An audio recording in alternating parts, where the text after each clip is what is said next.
Easy to grill tomahawk steak. Put some South in your mouth.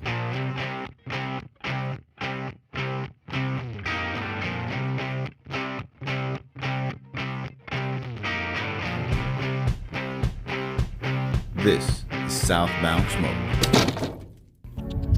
We're starting with a $15 steak and some B&B charcoal.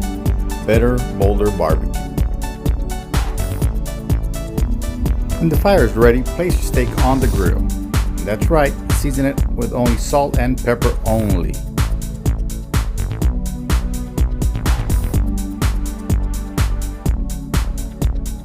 Sear it on all sides, and after that, place in indirect heat until desired internal temperature is reached.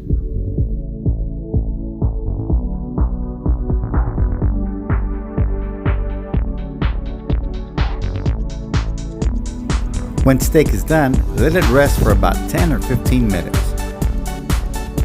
And there you have it, seared on all sides. Now, let's go ahead and cut into this bad boy. Let's see what we have.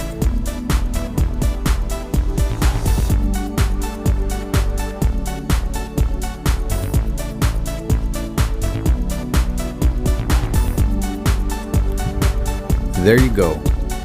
Great medium rare. Well, thanks for watching. This is Dave, and this has been Southbound Smoke.